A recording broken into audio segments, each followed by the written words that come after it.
Welcome back everybody, Mr. Allen here.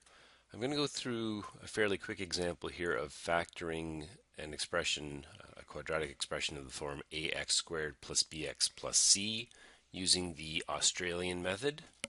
You see I use the Australian method here in quotes because I'm not exactly sure if that's the sort of most official name for it, but it's what I seem to find it called in most places I look.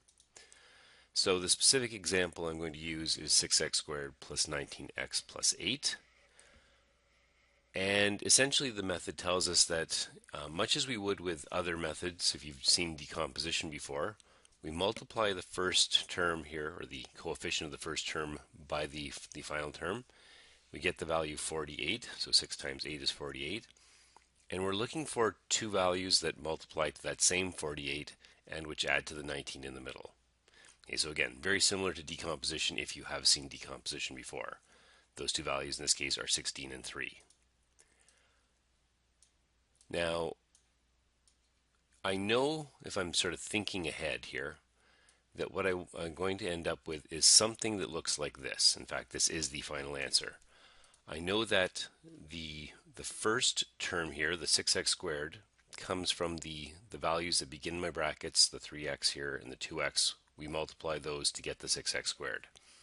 We multiply the 8 and the 1 that finish the brackets to get the 8 on the end. And then the combination of 3 times 1 and 8 times 2 here get my 16 and my 3. Using the Australian method, we basically set up here with 6x, 6x, and 6. Okay, so whatever the value is here, whatever the coefficient is here, I get my ax squared term and I put ax, and a. And if we think about what we're getting, we know that the two terms in the end, the 3x and the 2x here, the two terms that start our brackets will multiply to give us the ax squared term here.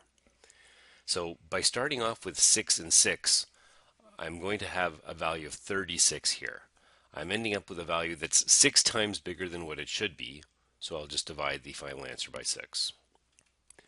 And now the nice part about this, the numbers that I found, the 16 and the 3, can be plugged straight into the brackets.